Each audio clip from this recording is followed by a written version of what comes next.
Halo semuanya, Assalamualaikum warahmatullahi wabarakatuh. Video kali ini saya akan membahas materi termodinamika bagian ketiga, yaitu hukum ke-0 termodinamika.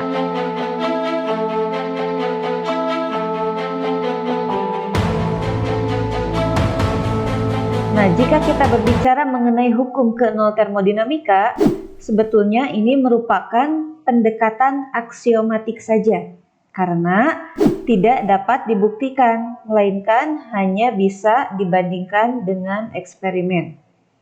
Selain itu, keberadaan hukum ke-0 termodinamika ini diformulasikannya itu setelah adanya hukum ke-1 dan ke-2 termodinamika. Karena lebih mendasar lagi, makanya disebut hukum ke-0 termodinamika. Sehingga kedepannya jika ada konsep yang lebih mendasari lagi dibandingkan dengan hukum ke-0, ke-1 ataupun ke-2, maka mungkin saja disebutnya hukum min 1 termodinamika. Kira-kira seperti itu ya. Nah, asal-usul hukum ke-0 termodinamika ini tidak jelas ya. Pada tahun 1931, Sommerfeld mengaitkan gagasan mengenai hukum ini dengan Fowler dalam suatu ulasan dari sebuah buku termodinamika.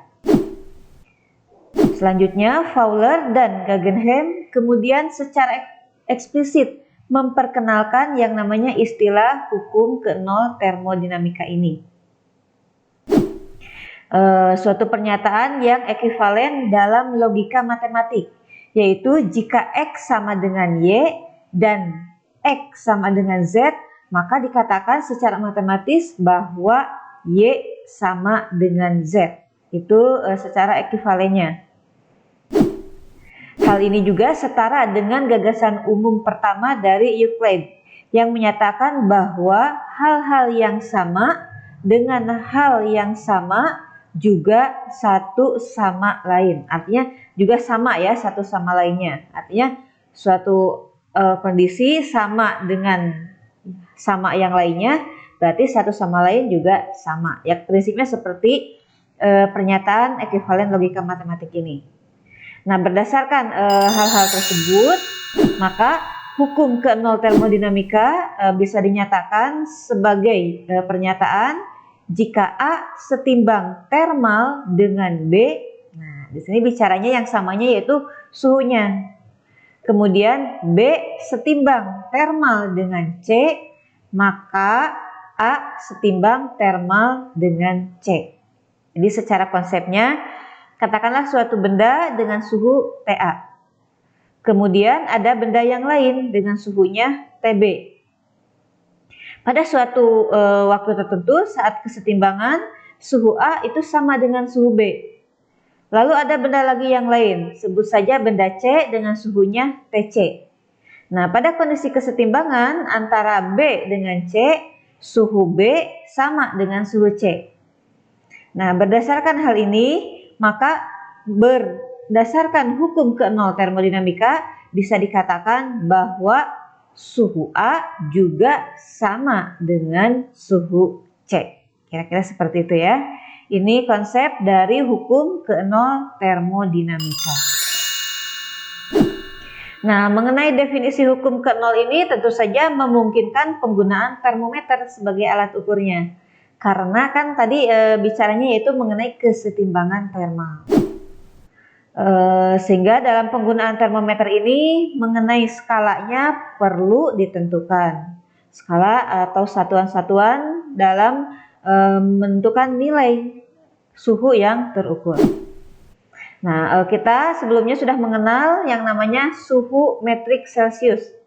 Dengan definisi atau patokan 0 derajat Celcius itu diambil berdasarkan titik beku air dan 100 derajat Celciusnya berdasarkan titik didih air. Nah, nilai ini akan bervariasi dengan tekanan. Sehingga pada suatu titik puncak gunung dengan lembah gunung, karena tekanannya berbeda, maka akan menyebabkan suhu juga berbeda. Ya, karena nilai suhu juga bergantung pada tekanan. Tetapi di sini hingga Mei tahun 2019, skala Celsius ini didefinisikan hampir tetap untuk titik rangkap 3, triple point ya, yaitu sebesar 0,01 derajat Celcius dan min 273,15 derajat Celcius itu sebagai nilai 0 mutlak Kelvin. Nah, tadi ada yang disebut dengan titik triple, 3 titik triple ini. Nah, kalau kita lihat gambar ini hubungan antara tekanan dengan suhu, nah inilah yang disebut dengan titik triple-nya. Titik triple air ini yaitu titik pada keadaan di mana 3 fase padat, kemudian cair, dan juga fase gas itu diamati secara berdampingan, tepat berada di suatu titik. Yaitulah yang disebut dengan titik triple. Nah, kaitannya dengan skala suhu, tadi ada Celsius dengan Kelvin. Di sini konversinya atau transformasinya hubungan antara skala Kelvin dengan derajat Celsius, yaitu Kelvin sama dengan derajat Celsius ditambah dengan 273,15. Atau biasanya juga untuk menyederhanakannya dibulatkan saja, 273-nya saja, komanya tidak disertakan. Satuan lain mengenai suhu ini ada juga satuan derajat Reaumur dan satuan derajat Fahrenheit. Nah, dari keempat hubungan tersebut di sini masing-masing punya skala yang berbeda dan masing-masing juga tentu saja ada hubungannya, maka bisa dikonversi antara satu satuan ke satu satuan yang lainnya. Nah, di sini untuk skala suhunya mulai dari Celsius, Fahrenheit, Kelvin, dan Reaumur. Untuk titik bawah, yaitu berdasarkan acuan titik beku air, kalau Celsius tadi sudah disebutkan diambil dari 0 derajat Celsius, yaitu titik beku air. Titik didihnya 100 derajat Celsius.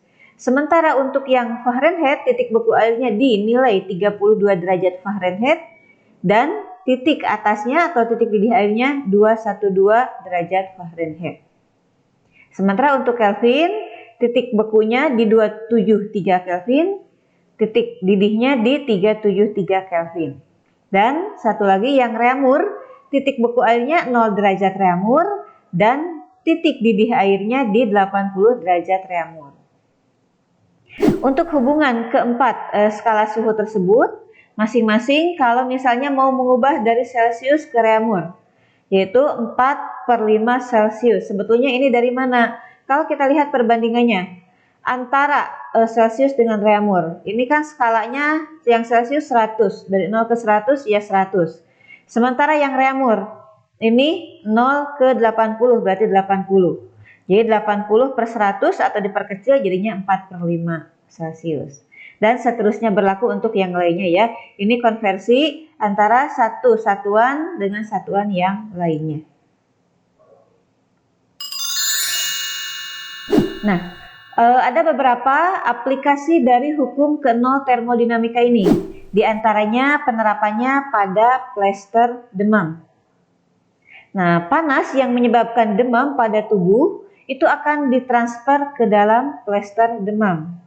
Sehingga panas tersebut terus-terusan ditransfer dari tubuh ke plester sampai akhirnya mencapai kesetimbangan termal. Dan hal inilah yang menyebabkan panas tubuhnya menjadi menurun. Lalu aplikasi yang lainnya, yaitu untuk mendapatkan air hangat. Saat mencampurkan air dingin dengan air panas, kalor berpindah dari air panas ke air dingin hingga tercapai kesetimbangan termal. Nah, suhu air dingin tentu saja akan naik. Dan sebaliknya, suhu air yang panas akan turun menuju kesetimbangan. Sehingga diperolehlah air hangat dengan suhu berada di antara suhu yang dingin dengan suhu yang panas. Nah, kalau misalnya saya buat ilustrasinya, katakanlah di sini ada es di dalam gelas dengan suhu di garis pertama. Kemudian dicampur atau ditambah dengan air yang panas dengan suhu di skala 3 menurut ilustrasi yang ada di sini. Setelah dicampurkan, pada kondisi kesetimbangan akan diperoleh air yang lebih hangat yang ada di antara kedua ini. dengan ilustrasi ya suhunya juga ada di antaranya, yaitu di garis kedua. Inilah konsep dari pemahaman hukum ke-0 termodinamika. Ini aplikasinya untuk mendapatkan air hangat. Dan masih banyak aplikasi-aplikasi yang lainnya ya. Sehingga untuk lebih memahami boleh kita coba latihan soalnya. Yaitu yang pertama mencari ya dan menjelaskan contoh lain dari aplikasi hukum ke-0 termodinamika ini dalam kehidupan sehari-hari. Silahkan dicoba dulu ya. Selanjutnya nomor 2-nya, jika kita membuat sebuah termometer yang disebut dengan termometer X, pada termometer ini air membeku pada min 10 derajat X dan air mendidih pada 120 X. Bagaimanakah hubungan termometer ini dengan termometer dalam skala Celcius, Kelvin, Reaumur, dan Fahrenheit? Jadi hubungannya ya mencari formulasi persamaannya. Nanti jawabannya akan ada 4. Hubungan X dengan C, X dengan K, X dengan R, dan X dengan F. Ini juga silahkan dicoba dulu. Lalu satu lagi nih, soal ketiganya. Sekarang ada termometer Y, digunakan untuk mengukur es yang sedang melebur pada min 20 derajat Y. Dan mengukur suhu air mendidih pada 130 derajat Y. Termometer Reaumur mengukur suhu benda tersebut ada pada nilai 30 derajat Reaumur. Nah, yang di Reaumur ini 30 nilainya, berapa nilai ini yang terukur pada termometer Y tersebut? Ya. Oke, silahkan dicoba dulu dari ketiga soal yang tersedia. Jawabannya kita bahas sama-sama dan kita diskusikan di grup ya. Oke, untuk materi hari ini saya rasa cukup ya. Terima kasih yang sudah menyimak, semoga ilmunya bermanfaat, semoga bisa dimengerti, dan selamat belajar. Saya akhiri, Assalamualaikum warahmatullahi wabarakatuh.